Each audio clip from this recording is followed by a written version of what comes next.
আপনারা জানেন যে ইলেকশন কমিশন আজকে একটা সিদ্ধান্ত নিছে যে ভোটের দিন নাকি কি দেওয়া যেত না, মোবাইল লয়ে নাকি যাওয়া যেত না।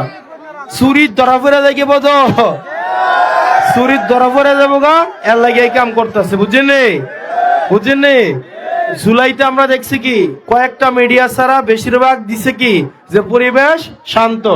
আমার এই মোবাইল জার্নালিস্ট যারা আছে, মজু সাংবাদিক যারা আছে, যারা হচ্ছে সিটিজেন জার্নালিস্ট যারা আছে, তারাই মূলত মূল খবরটা মানুষের কাছে পৌঁছাই দিছে।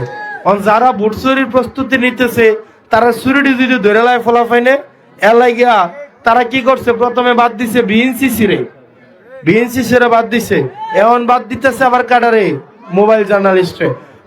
ভোট হচ্ছে একটা উৎসবের পোলাপাইন, তোরা ব্লগ বানাইয়া ভোট দিতে যাবি। তোরা বাসার থেকে বাড়ানোর সময় মোবাইলে যে আমরা ভোট দিতে বেরোইছি সকালে তোটার সময়, প্রিয় বন্ধুরা আমি এখানে আসি, এই দেখেন আমার বন্ধুরা ভোট দিতে আসছে, আমার চাচ্ছে ভোট দিতে পারবেনি তোরা সবাই ব্লগ বানাবি ভোট দিতে গিয়া, ঠিক কিনা? এই নির্বাচন কমিশন যে সিদ্ধান্ত নিয়েছে এই সিদ্ধান্ত অবশ্যই প্রত্যাহার করতে হবে। নির্বাচনকে ভোট চুরির যে ষড়যন্ত্র, এটা হচ্ছে ষড়যন্ত্রের অংশ। এই 400 মিটারের মধ্যে মোবাইল নিষিদ্ধ করে এটার কোনো যৌক্তিক কোনো কারণই নাই। একটা মানুষ যদি বিপদে পড়ে গিয়া ভোট কেন্দ্রে গিয়া ফোন দেওয়ার লাগে ফোনটা লাগবো নি। আমি 400 মিটারের লগে গিয়া মোবাইলটা কই রেখাম, আমার মোবাইলটার দাম 50,000 টাকা, ওটা কার হাত দেন, এই মোবাইলটা কার হাত দেন, এই টেনশনে অনেকে ভোট দিতে যাইতো না। ঠিক নেই?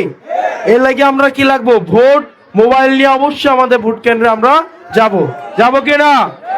যদি কেউ চুরি করে আমরা আমাদের ক্যামেরা অন করা সাথে সাথে এই জিনিসগুলো আমরা রেকর্ড করবো কিনা? আরে জুলাই তো আমাদেরকে থামাইতে পারছে, এবার আমাদেরকে থামাইতে পারবো? শুরু করে আমাদেরকে থামাইতে পারবো? ওই বৈশের কোটে কোনো মার্কা আছে? ওই আমাদের মা চাচিদের কোনো মার্কা আছে?